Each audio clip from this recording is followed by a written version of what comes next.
Selamat sore, Pastor Gautam. Selamat sore, ini Matthew ya? Ya, Matthew. Oke, haleluya. Pastor, ini kan tahun 2020, banyak orang bilang ini kan tahun modern. Nah, apakah masih relevan sih dunia roh, setan-setanan itu apakah masih relevan dengan justru tambah tahun, tambah maju teknologi, kerja setan itu luar biasa. Nah, zaman dulu setan itu di pohon-pohon. Sekarang setan di jalan-jalan. Bahkan ada yang setan berwujud manusia. Bahkan sekarang itu udah, kalau zaman dulu kan hipnotis dengan kekuatan batin jarak jauh. Sekarang bisa hipnotis pakai namanya WA. Dan bisa pakai telepon. Jadi sekarang ini perkembangan kekuatan mistik itu tambah luar biasa. Karena kan semua kekuatan gaib, kekuatan mistik itu menggunakan gelombang otak. Yang disebut kekuatan batin itu adalah gelombang otak, gitu loh. Dan itu hubungan dengan alam bawah sadar otak kecil, gitu loh. Jadi kalau kita perhatikan gimana perkembangan kemajuan okultisme sekarang, bukannya tambah zaman modern tambah berkurang, enggak, tambah hebat. Zaman dulu dukun kan tertentu. Di desa ada 2 atau 3 maksimal 5 dukun. Dan sekarang dukun di internet banyak ya. Bahkan mengiklankan diri di koran-koran ini sekarang ini. Kalau zaman dulu kan beda dengan zaman sekarang. Waktu dulu sebelum saya bertobat, yang namanya dukun itu adalah seorang yang punya kekuatan, kemampuan supranatural. Dan itu dibuktikan dari pertarungan, kebisaan, dan menunjukkan kesaktian dulu. Dan tidak ada namanya edit kamera. Tidak ada editan, tidak ada. Karena zaman itu semua manual.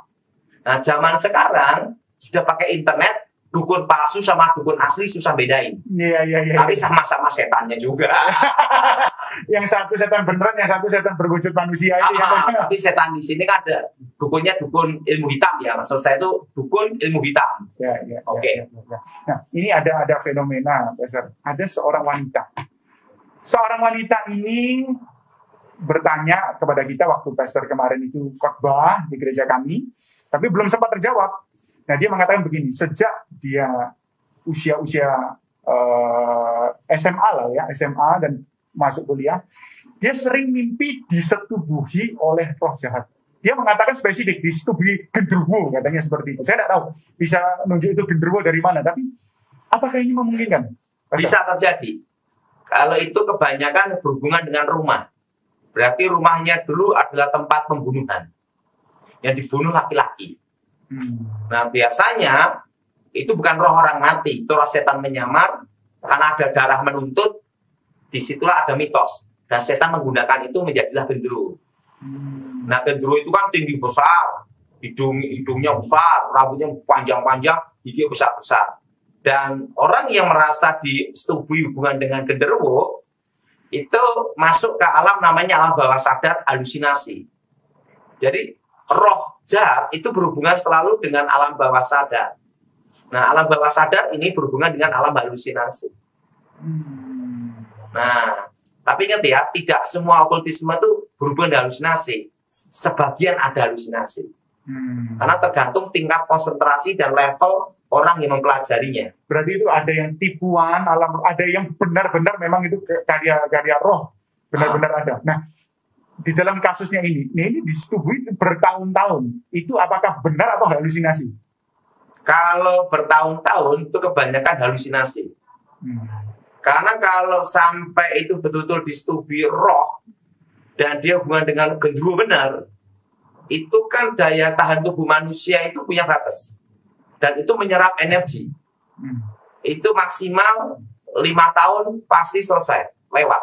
Kalau tidak meninggal, gila. Yang jadi pertanyaan, dia gila enggak? Nah gitu loh. Ada gangguan mental katanya. Dia sudah mulai kena kayak, banyak dokter mengatakan dia itu waham. Dijelaskan, dikatakan, orang tua saya ceritain tidak ada yang percaya. Saya dibawa ke dokter, dokter mengatakan saya itu waham atau gangguan mental. Nah, seperti itu, Pastor. Nah, kalau itu bisa terjadi. Karena kalau sampai 5 tahun itu pasti ada gangguan mental atau mati. Karena energi manusia kan ada batasnya.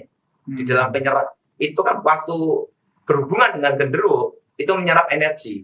Maka dulu sebelum bisa bertobat namanya negatif.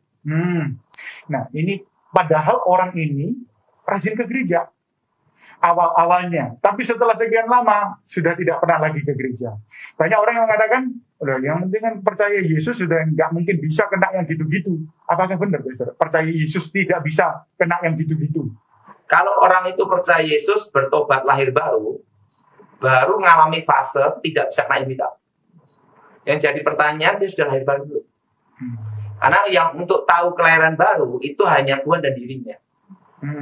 Nah, sekarang langkah antisipat dalam arti langkah perbaikannya seperti apa? Kalau sudah terjadi, apa yang bisa dilakukan supaya terbebas? Pertama, pemutusan hubungan.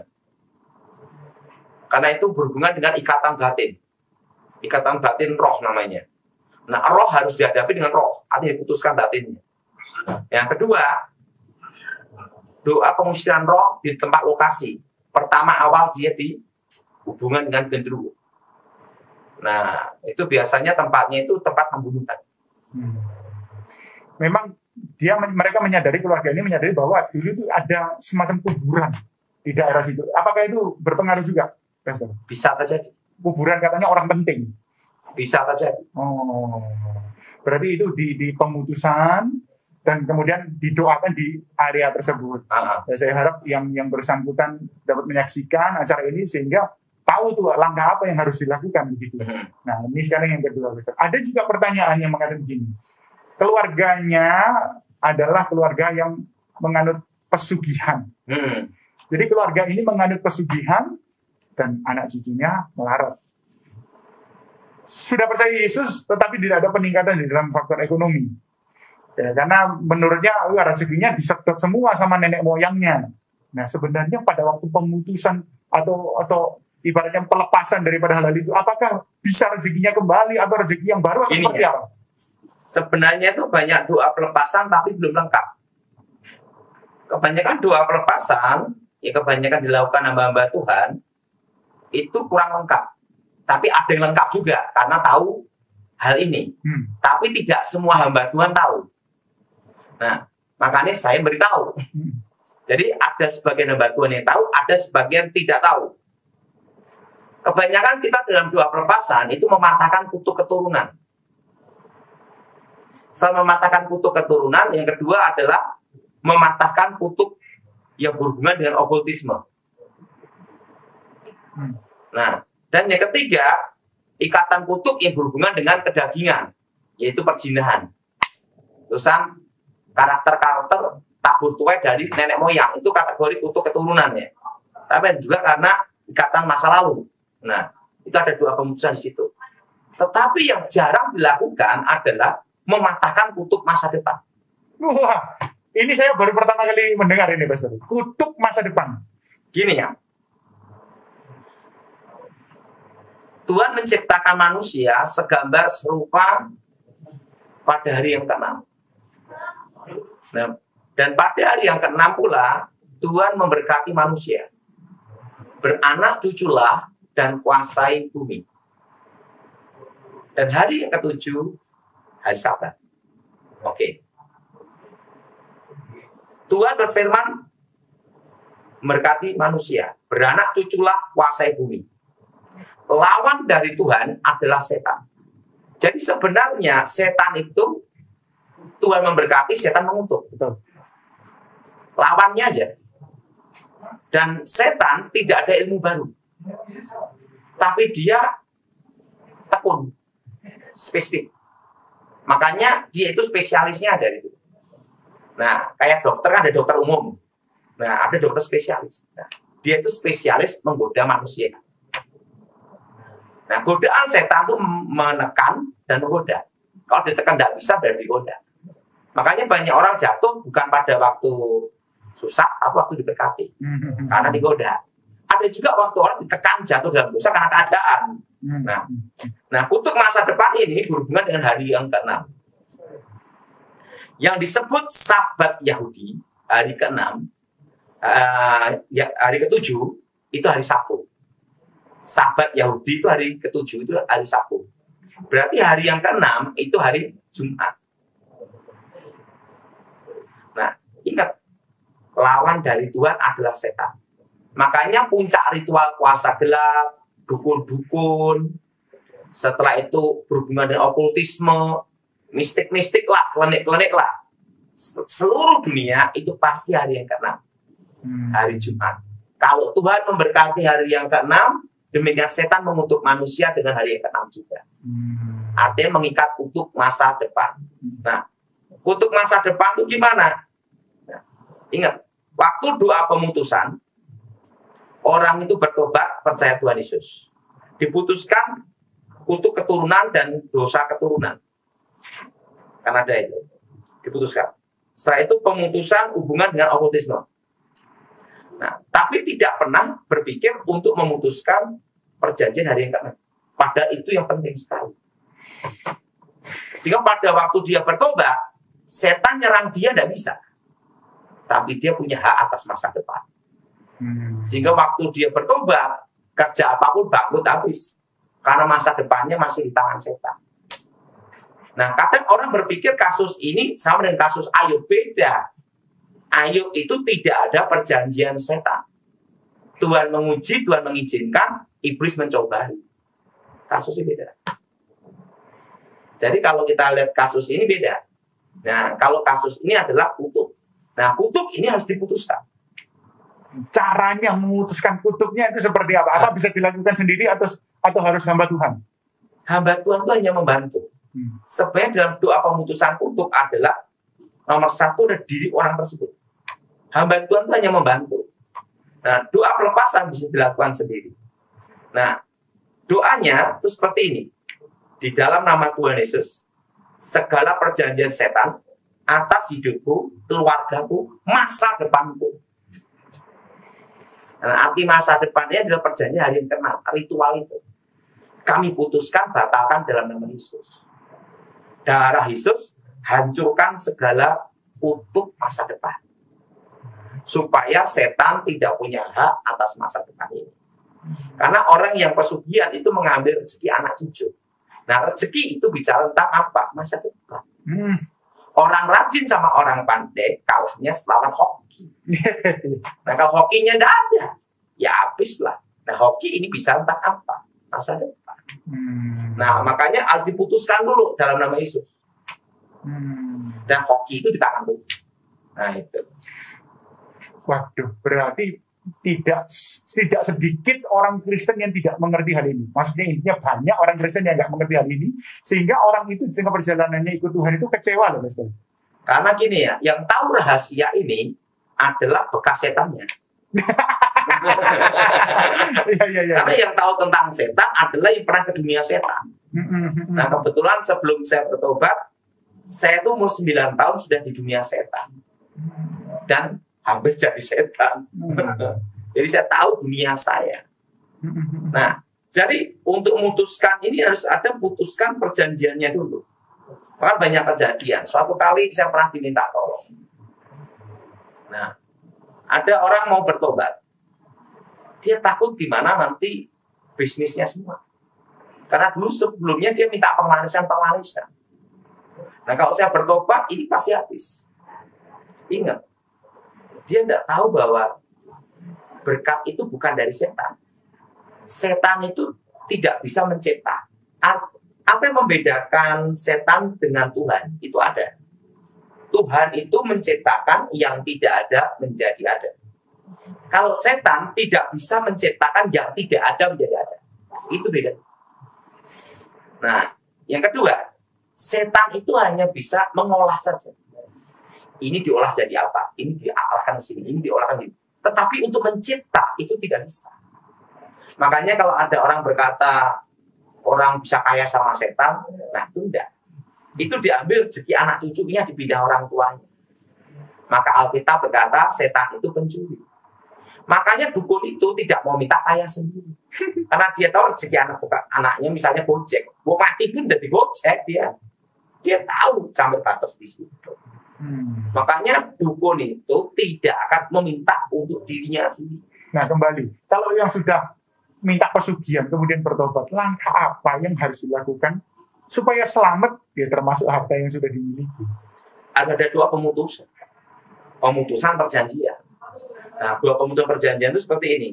Di dalam nama Tuhan Yesus, segala perjanjian setan atas hidupku, keluargaku, masa depanku, kami batalkan, putuskan, hancurkan dalam nama Yesus. Darah Yesus bebaskan. Dan itu otomatis selamat atau harus dilakukan langkah-langkah tertentu untuk dalam arti gini? Harus ada pertobatan. Yang kunci utama dalam suatu pelepasan adalah pertobatan. Nah, pertobatan itu adalah dia mengaku Yesus sebagai Tuhan dan Juru Selamat dan tidak hidup lama lagi terlibat okkultisme. Nah, setelah itu doa untuk membuka masa depan. Nah, doa membuka masa depan itu ada. Nah, jadi bukan hanya doa membuka langit. Doa membuka masa depan. Kan ada doa mengetuk pintu surga. Ya. Tapi ada juga doa membuka masa depan. Nah, ini maksudnya gimana, Pastor? Doa membuka masa depan. Pada waktu orang terikat kuasa gelap, ini pengalaman bukan doktrin. Jadi kalau saya didebatkan, saya tidak bisa. Karena ini pengalaman hidup saya. Percaya atau tidak, orang alami. Kayak orang dibacain mantra, stres. Itu secara alam roh itu berkabut. Kalau dikasih mantra jenis itu, mau nikah pun batal terus. Percaya atau tidak, itu terjadi. Oh, ini mungkin kayak salah satu pengerja di gereja kita, Pastor. Nah, mau nikah batal, sampai wajahnya jadi batal, sampai putus asa, wajahnya putus asa. Gitu. Karena nggak sedikit yang bunuh diri yang kayak gitu-gitu. Karena apa? Ada satu kekuatan menutup. Nah, kekuatan menutup ini itu apa? Pertama dari sumpah serapah. Pertama dari kutuk masa depan. Kedua dari kutuk masa depan. Ketiga ditutup sama dukun. Nah, kalau cara alam roh itu kabut. Nah, kayak orang dibikin bangkrut. Itu dalam alam roh kabut. Nah, semua berkat, semua rezeki, semua keberuntungan itu pasti ada jalannya. Nggak usah banyak-banyak. Orang jadi pegawai negeri aja, jalannya harus apa? Lulus SMA minimal. Syarat. Betul? Betul. Orang buka toko pun harus pinggir jalan. Nggak mungkin di puncak gunung. Siapa yang beli? Orang bikin pabrik pun harus ada jalannya. Nggak bisa terbang lompat kan? Bahwa segala sesuatu ada jalannya. Demikian semua masa depan keberuntungan pasti ada jalannya. Nggak tiba-tiba uang dari langit turun ke bumi kan? Nah, jalan inilah yang ditutup kekuatan mistik, kekuatan gaib. Nah, inilah yang harus dibuka. Nah, cara doanya itu darah Yesus buka jalan berkat. Darah Yesus buka masa depan. Karena jalannya ditutup. Alkitab berkata, dia buka jalan saat tiada jalan. Artinya memang jalan itu ada gitu loh. Ya. Memang banyak orang ini memperdebatkan hal yang seperti ini karena ini tidak diajarkan di sekolah teologi, sekolah Alkitab, hanya bisa berdasarkan pengalaman dan orang-orang yang pernah menekuni di bidang, malah di bidang sebaliknya, malah jadi dukunnya baru tahu. Kalau kebetulan kan saya sebelum bertobat usia 9 tahun saya udah diajar untuk bunuh orang. Jadi masa kecil saya ini ya setan semua. Nah, jadi sejak kecil itu nenek saya ngajarin bunuh, cara nyantet orang, cara ngerjain orang, cara bikin orang mati pelan-pelan. Nah, saya sejak kecil diajar untuk membunuh. Nah, kadang orang tuh bertanya sama saya, sebenarnya cita-citanya Pak Daud sebelum bertobat itu apa? Nah, kadang orang waktu anak-anak kecil punya cita-cita ingin jadi dokter, ingin ada yang jadi pendeta, ingin jadi pengusaha, ingin jadi polisi. Kan semua anak kecil rata-rata cita-cita seperti itu. Kalau tahu cita-cita saya, pasti kamu ketawa. Saya tidak ada cita-cita ke situ. Umur 9 tahun saya dilatih. Latihan fisik, bela diri, semua sehari semalam itu saya dilatih. Setiap hari 6 jam. Dari koprol, dibanting, terus latihan-latihan berat. Terusan tidak boleh tidur di bawah jam 12 malam. Jadi setelah jam 12 malam boleh tidur. Jam 3, jam setengah 4 pagi udah latihan. Nah, waktu kecil itu saya ingin punya cita-cita dalam hidup saya. lepas dari tempat itu aja. Kapan selesainya? Itu waktu yang saya tunggu bertahun-tahun. Karena setiap hari latihan. Sekolah aja saya, kalau banyak orang liburan sekolah, nanti ya, saya malah berharap tetap sekolah. Karena apa? Kalau saya libur, latihan tambah berat. Minimal kalau sekolah tuh ada waktu libur gitu loh. Jadi saya kalau ditanya cita-citanya apa, ingin lepas dari situ aja. Nggak ada lagi cita saya. Itu yang waktu latihan ilmu putih atau ilmu hitam? Semua saya pelajari. Kakek ilmu putih, nenek ilmu hitam, lahir saya abu-abu. Bayangin, saya pagi dilatih sama kakek. Siang, saya pulang sekolah dilatih. Malam masih dilatih nenek. Ilmu hitam. Dan mereka berdua itu ngajarin berlawanan semua. Nah, saya tidak gila aja udah puji Tuhan. Nah, dan itu anak usia 9 tahun. Jadi saya tuh hampir masa kecil saya tuh tidak ada yang bahagia. Usia 9 tahun udah lihat setan, udah ketemu setan. Nah, jadi kalau ditanya cita-citanya apa? Cita-cita sekarang ini sudah terkabul jadi orang bebas. Saya bisa pelayanan, bisa keliling. Saya tidak ingin punya ambisi kita mau jadi pendeta terkenal, mau jadi dokter. Dari kecil tidak ada. Karena saya sudah merasakan bagaimana hidup di situ gitu loh. Nah, ada satu kata-kata dari guru saya. Sebelum bertobat ya, guru saya ngomong gini. Kamu di sini jangan berpikir enak tidur nyenyak. Kamu di sini untuk dilatih. Di kawah condro di muko. Di suatu tempat siksaan. Di tempat aku mengambil besi-besi dari tempat-tempat terpilih. Ibaratnya seperti itu. Dan aku menempanya besi itu menjadi pedang terkuat. Itu pedang pusaka. Nah, demikian kamu ini. Hari ini kamu saya latih untuk menjadi itu. Untuk menjadi yang terkuat harus menjadi yang paling menderita. Kamu boleh berkata untuk menjadi yang terkuat harus menjadi yang paling menderita. Yang kedua, dan ingat, mungkin kamu berkata pada saya, aku manusia paling jahat di dunia. Tapi setelah aku mati, kamu akan berterima kasih. Tapi sudah tidak sempat bahwa aku menciptakan seorang memiliki hati baja, karakter, punya prinsip dan keteguhan. Karena sudah ditempa dari tempat yang paling menderita di sini. Ya memang disiksa habis benar saya. Saya waktu bertobat hanya berat 30 kilo. Gitu.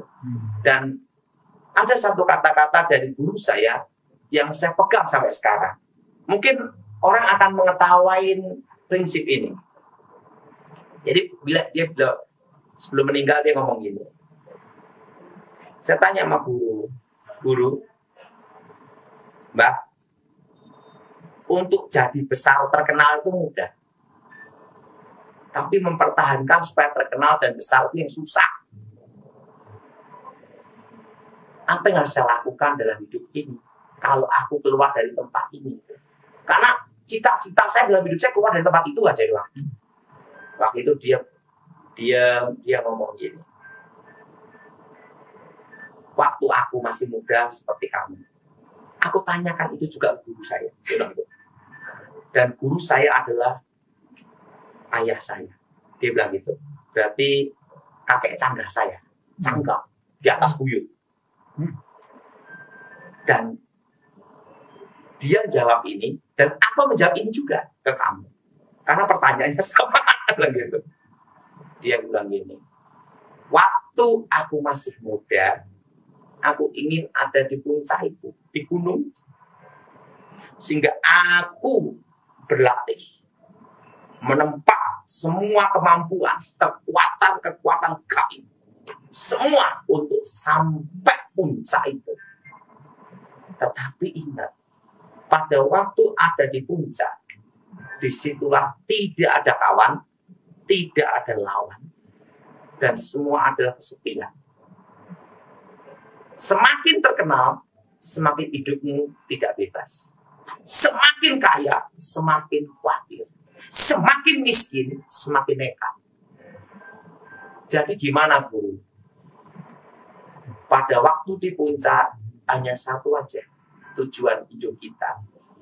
Mati mengakhirinya dengan temurun. Supaya anak cucu kita menilai kita temurun. Itu aja.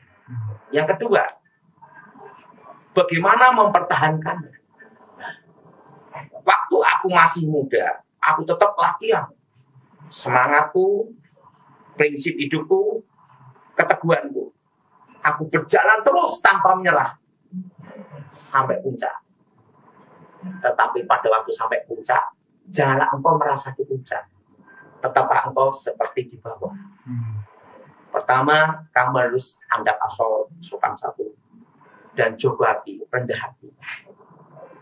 Hidupmu tidak boleh berubah sekalipun kau ada di atas manapun.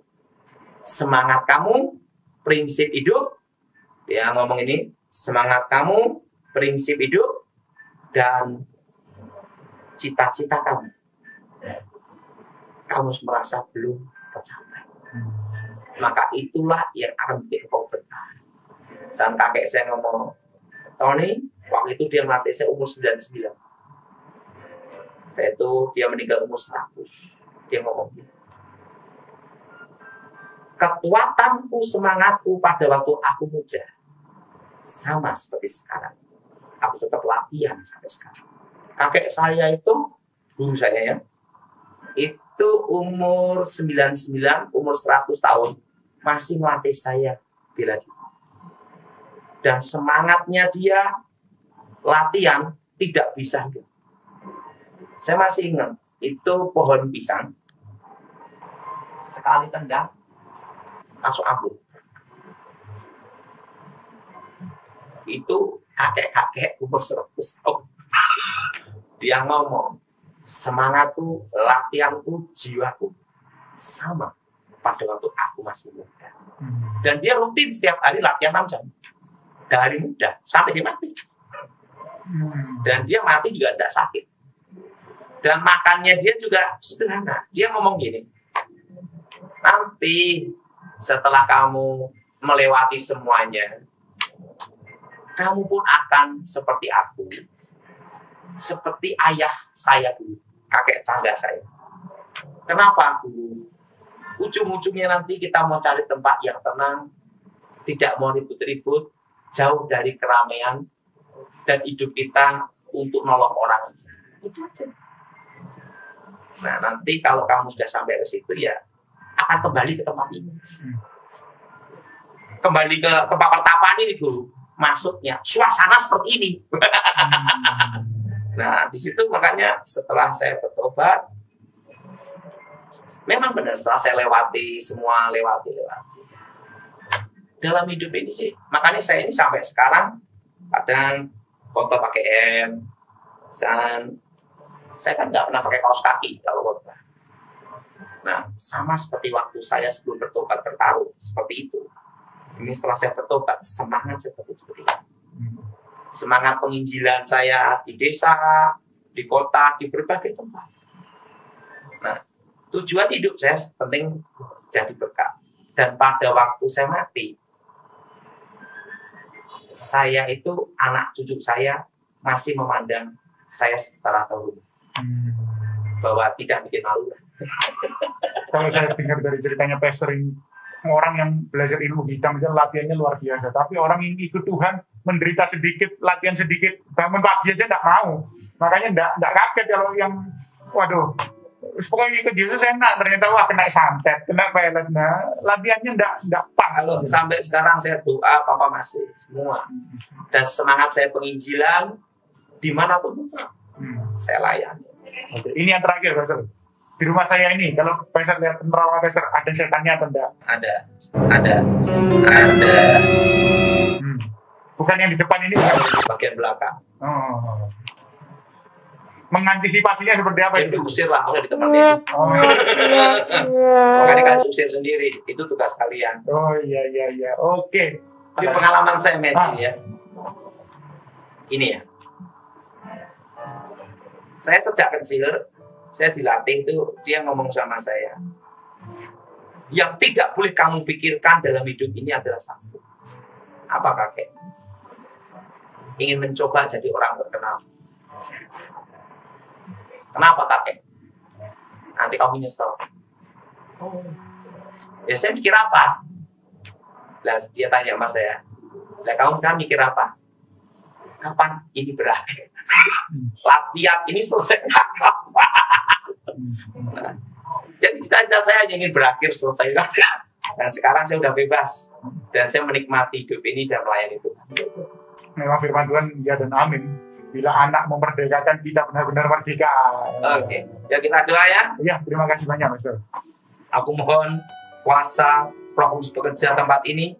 Nama Yesus dimuliakan. Kerajaan Tuhan datang hendak menjadi. Bebaskan dari jahat, bebas dari kutuk. Darah Yesus sucikan. Segala kuasa setan, segala kegelapan, segala roh jahat, keluar dari tempat ini. Keluar dari hidup kami. Demi nama Yesus. Darah Yesus sucikan. Bentengi. Roh-roh setan, roh-roh jahat, mantra-mantra, dukun-dukun roh gelap. Keluar dalam nama Yesus. Darah Yesus sucikan. Roh setan, roh jahat, roh gelap. Keluar demi nama Yesus. Darah Yesus sucikan. Yang dalam program ini Tuhan, yang sakit kau sembuhkan. Yang terikat bebaskan demi Yesus.